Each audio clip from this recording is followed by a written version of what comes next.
Hello दोस्तों, RJ study शाला में आपका स्वागत है। कल हमने हिंदी वर्णमाला का टॉपिक पूरा किया है और आज वर्णमाला से संबंधित कुछ महत्वपूर्ण प्रश्न करेंगे। तो चलो फिर शुरू करते हैं। प्रश्न नंबर 1,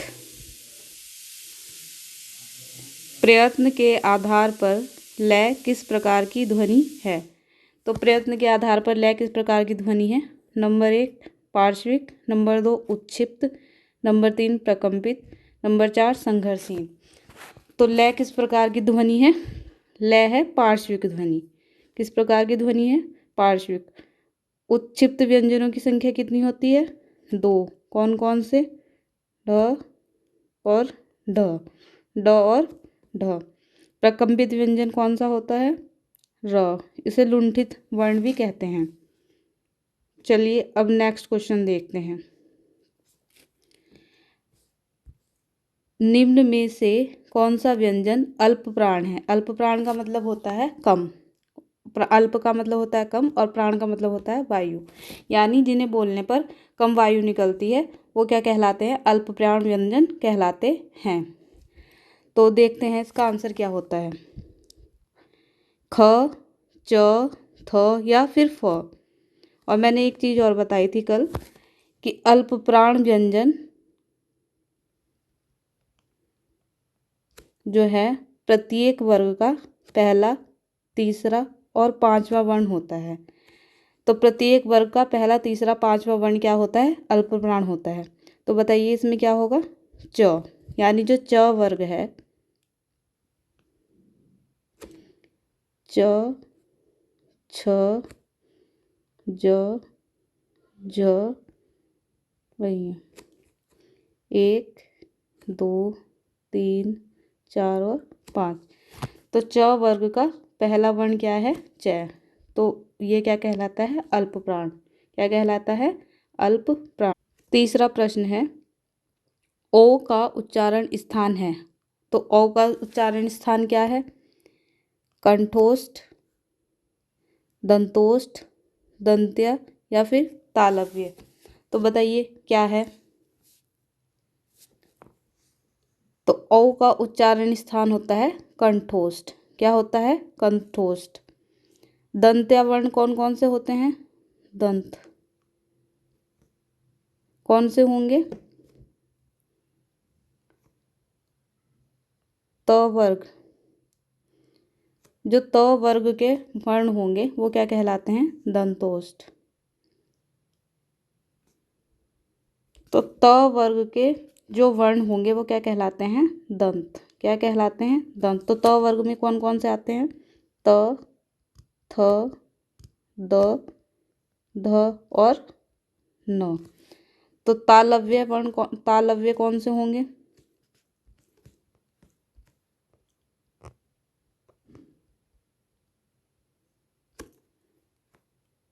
जो च वर्ग में वर्ण आएंगे वो कहलाते हैं तालव्य। जैसे च, छ, ज, झ और ये।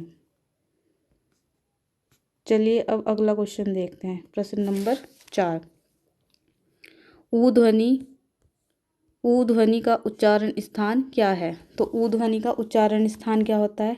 कंठ, मूर्धा, तालु या दंतोष्ठ।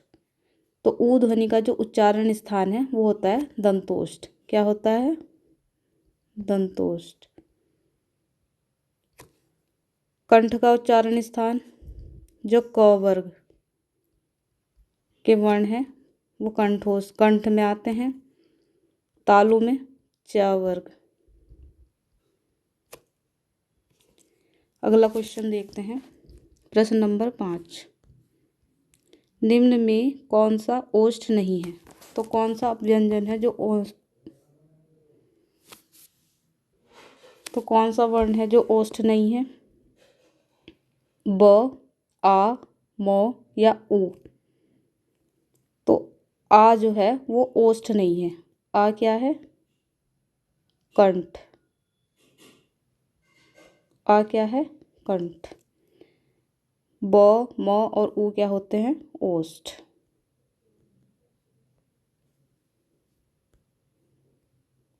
अगला क्वेश्चन देखते हैं, प्रश्न नंबर 6। स्वर तांत्रिक में कंपन के आधार पर हिंदी वर्णमाला में व्यंजनों के 2 वर्ग बनाते हैं। कौन कौन से वर्ग बनाते हैं? अल्प प्राण महाप्राण, स्पर्श या अंतस्थ, अघोष या घोष, ऊष्म या स्पर्श। तो कौन कौन से बनाते हैं? अघोष या सघोष। अल्प प्राण महाप्राण पता है, जिससे कम वायु निकलती है बोलते समय वो अल्प प्राण कहलाते हैं, और जिसमें बोलते समय अधिक वायु निकलती है वो क्या कहलाते हैं? महाप्राण। यानी प्रत्येक वर्ग का पहला, तीसरा, पांचवा क्या कहलाता है? अल्प प्राण, और प्रत्येक वर्ग का दूसरा, चौथा क्या कहलाता है? महाप्राण। स्पर्श व्यंजन कौन से होते हैं? जो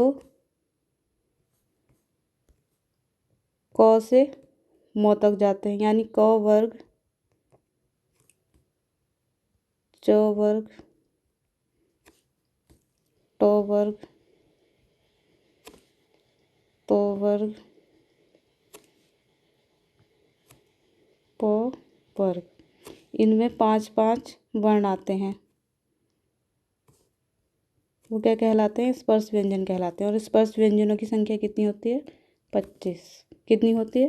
25। अंतस्थ व्यंजन की संख्या कितनी होती है? 4। य, र, ल और व।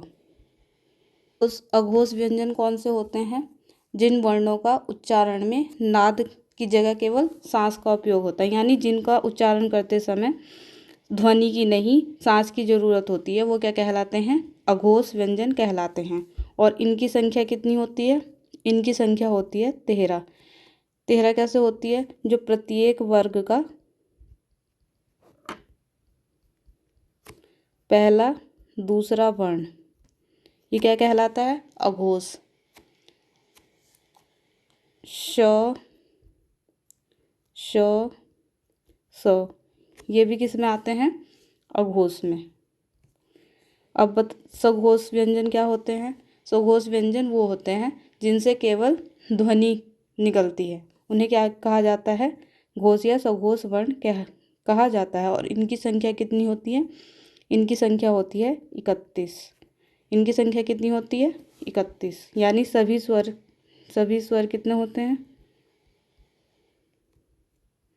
11। यानी जितने भी स्वर होते हैं 11 वो इसमें आते हैं। और प्रत्येक वर्ग का तीसरा, चौथा, पांचवा वर्ण भी किस में आता है?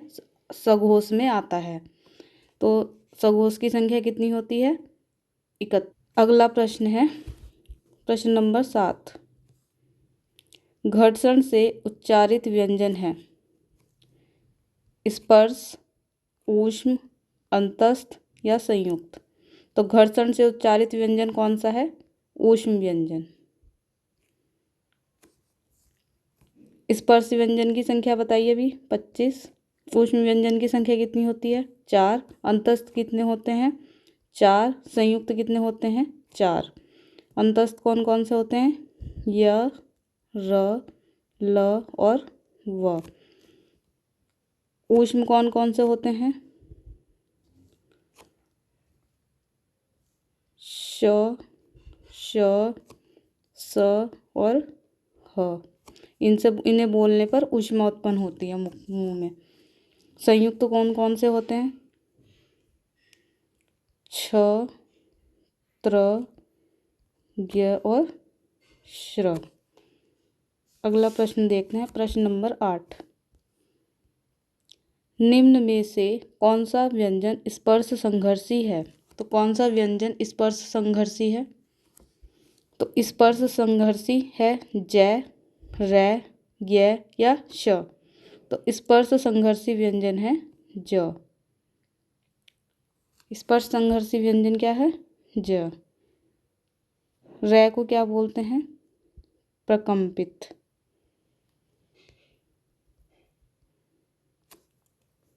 ज्ञ क्या है?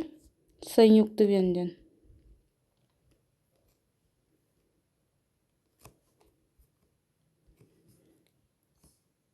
यह क्या है?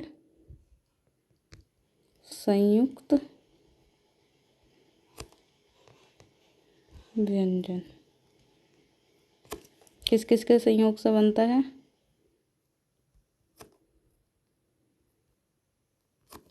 ज प्लस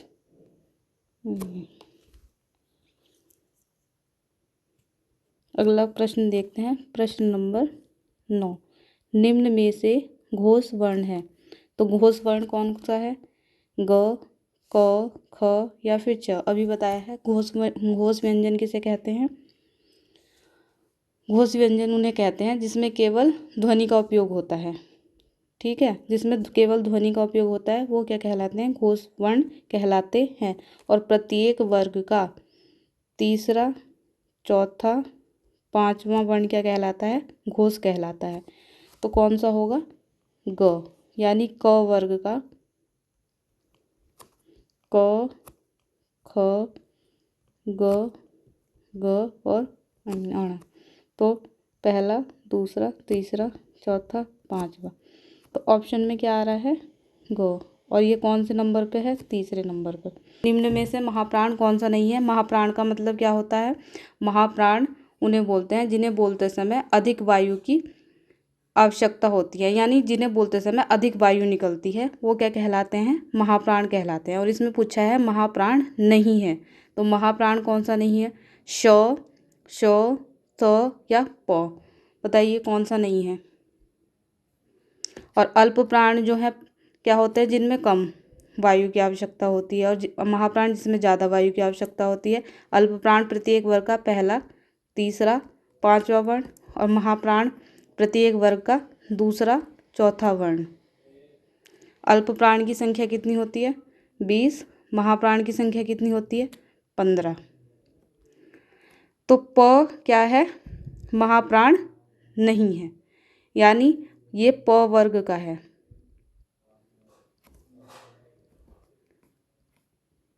प वर्ग। और प वर्ग में क्या आता है? प, फ, ब, भ और म। 1, 2, 3, 4, 5। मैंने क्या बताया था कि महाप्राण प्रत्येक वर्ग का दूसरा और चौथा वर्ण होता है। तो ये प क्या है? पहला है, तो इसलिए महाप्राण नहीं है। तो प क्या है? महाप्राण नहीं है, ये अल्प प्राण है।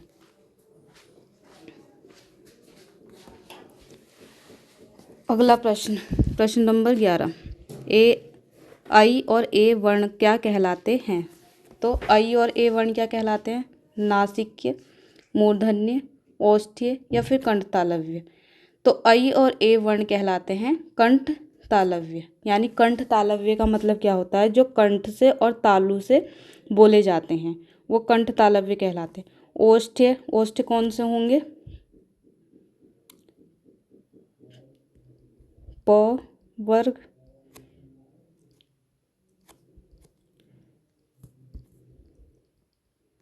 प वर्ग में जितने वर्ण होंगे सब ओष्ठ होंगे। मूर्धा कौन से कहलाएंगे? जो ट वर्ग। प वर्ग तो क्या कहलाता है? ओष्ठ। और मूर्धा क्या कहलाता है? ट वर्ग। ये क्या कहलाता है? मूर्धा। और इसके अलावा जो है मूर्धन्य श भी होता है।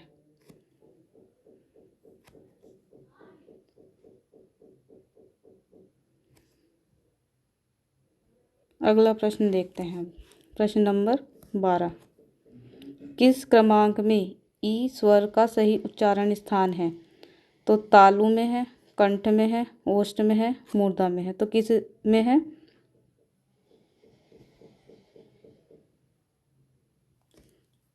तालु में। किस में है? तालु में। कंठ में क्या आता है? क वर्ग। ओष्ठ में क्या आता है? प वर्ग। मूर्धा में क्या आता है? ट वर्ग। अगला प्रश्न देखते हैं। प्रश्न नंबर 13, छह वर्ण किसके योग से बना है? तो छह वर्ण किसके योग से बना है? छह। पहले तो छह को क्या बोलते हैं? संयुक्त व्यंजन। क्या बोलते हैं? संयुक्त व्यंजन। तो छह किसके योग से बनता है? क प्लस श। क प्लस श के योग से क्या बनता है? छह बनता है। क प्लस श। अगला प्रश्न देखते हैं अब। प्रश्न नंबर 14। निम्नलिखित में से कौन सा वर्ण उच्चारण की दृष्टि से दंत नहीं है? यानी दंत नहीं है। कौन सा नहीं है? न, ट, त या द। तो बताइए दंत कौन सा नहीं है? जो दंत नहीं है वो है ट। ये क्या है? मूर्धा। बाकी सब क्या हैं? दंते हैं।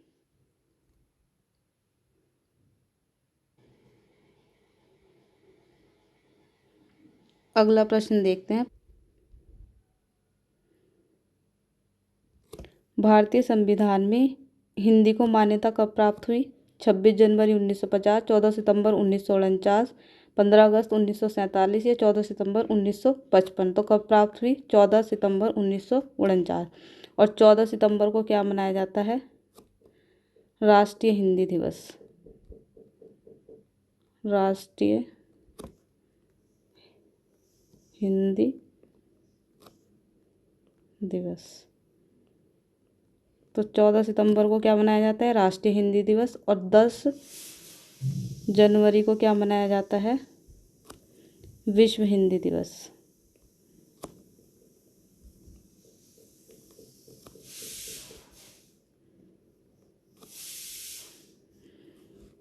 अगला प्रश्न देखते हैं। प्रश्न नंबर 17। संविधान सभा में हिंदी को राजभाषा बनाने का प्रस्ताव किसने रखा? तो किसने रखा? गोपाल स्वामी अयंगर, सरदार वल्लभ भाई पटेल, डॉक्टर भीमराव अंबेडकर, पंडित जवाहरलाल नेहरू। तो किसने रखा? गोपाल स्वामी अयंगर ने।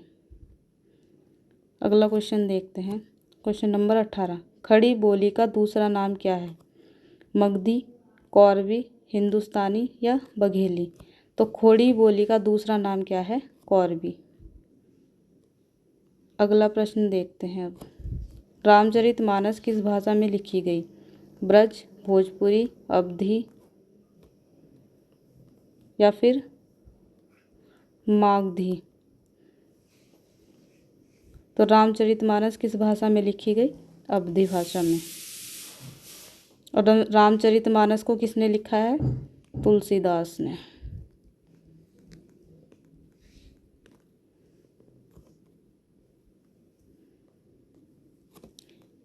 अगला प्रश्न देखते हैं। प्रश्न नंबर 20। किस क्रमांक में अंतस्थ व्यंजन है? ग, घ, द, ध, ड, ढ या फिर य, व। तो किस क्रमांक में अंतस्थ व्यंजन है? य और व। Thanks for watching this video. अगर हमारा कंटेंट आपको अच्छा लगे तो